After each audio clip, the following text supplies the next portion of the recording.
Le grand-père qui faisait fleurir les arbres. Numéro 2. Correction. Maintenant que vous avez fini les exercices, préparez vos crayons. On va passer à la correction.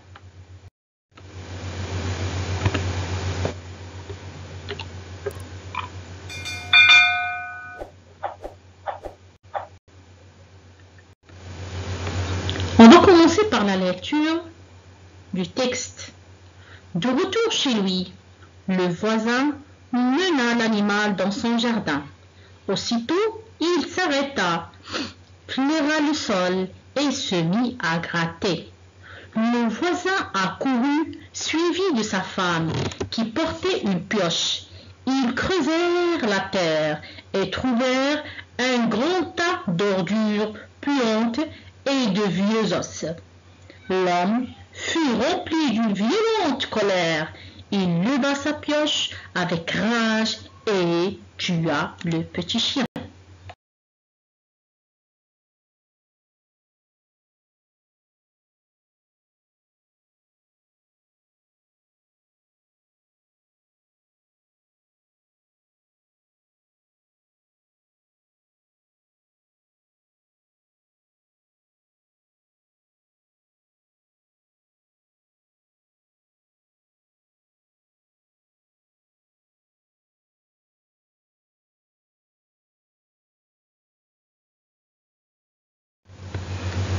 Cependant, une nuit, alors que le vieillard dormait, son chien lui apparut en rêve et lui dit « Hou, hou, hou, coupe l'arbre sous lequel je suis enterré, et faisons un mortier à riz, cela te consolera. » Dès son réveil, le vieillard raconta son rêve à sa femme. Celle-ci lui conseilla de suivre les instructions du chien. Il avait toujours été gentil avec eux, et son message ne pouvait être qu'un bon signe. Le vieux coupa l'arbre et fit de son tronc un gros et beau mortier. Le temps de la récolte du riz était arrivé. Le vieillard prit son nouveau mortier et y entassa les grains. Mais au lieu de grains, elle en sortit une quantité de pièces d'or brillantes. Les deux vieux se réjouirent de tout leur cœur. On passe maintenant aux questions. Que trouvent les voisins en creusant à l'endroit indiqué au chien? Que trouvent les voisins en creusant à l'endroit indiqué au chien? Qu'est-ce qu'ils ont trouvé? Réponse. Ils trouvèrent un grand tas d'ordures puantes et de vieux os. Question 2. On passe. Que font-ils aux chiens après avoir découvert ce qu'il y avait sous terre? Qu'est-ce qu'ils ont fait? Réponse. Ils ont tué le chien des bons voisins. Qu'est-ce qu'ils ont fait? Ils ont tué le chien des bons voisins. Question 3. Comment les voisins expliquent-ils la mort du chien à leur propriétaire? Comment les voisins expliquent-ils la mort du chien à leur propriétaire? Qu'est-ce qu'ils ont dit? Ils ont dit que le chien est mort brusquement en arrivant dans leur jardin. Autre question? D'accord. Où le vieil homme et sa femme enterrèrent-ils leur chien? Où le vieil homme et sa femme enterrèrent-ils leur chien? Réponse. Le vieil homme et sa femme enterrèrent leur chien à l'endroit où il avait trouvé le trésor. Je répète, le vieil homme et sa femme enterrèrent leur chien à l'endroit où il avait trouvé le trésor. C'est bon? Question 5. Que dit le chien au vieil homme pendant son rêve? Que dit le chien au vieil homme pendant son rêve? Réponse. Le chien, lui a demandé de couper l'arbre sous lequel il est enterré et en faire un mortier à riz. Je répète.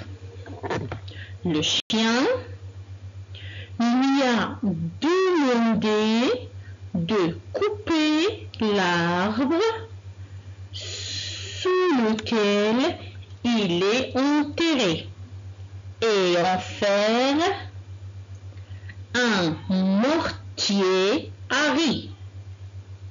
Le chien lui a demandé de couper l'arbre sous lequel il est enterré et en faire un mortier à riz. On passe à la question 6. Question 6.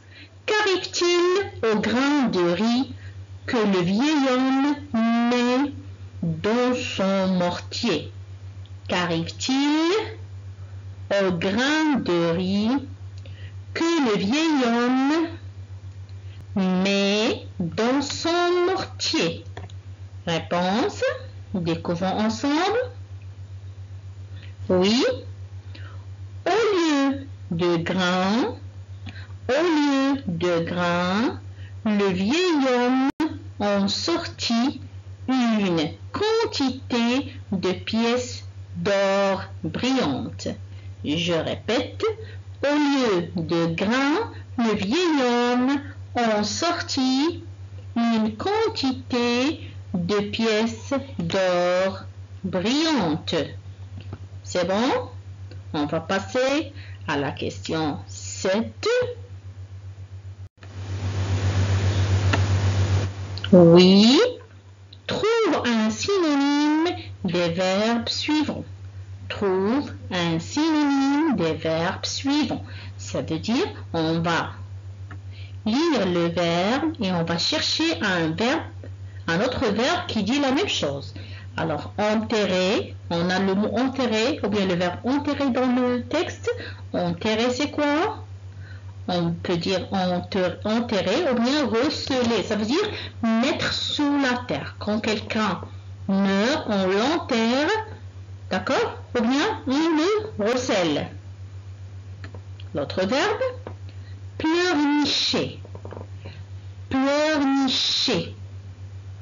Pleurnicher, c'est quoi? C'est pleurer ou bien sangloter.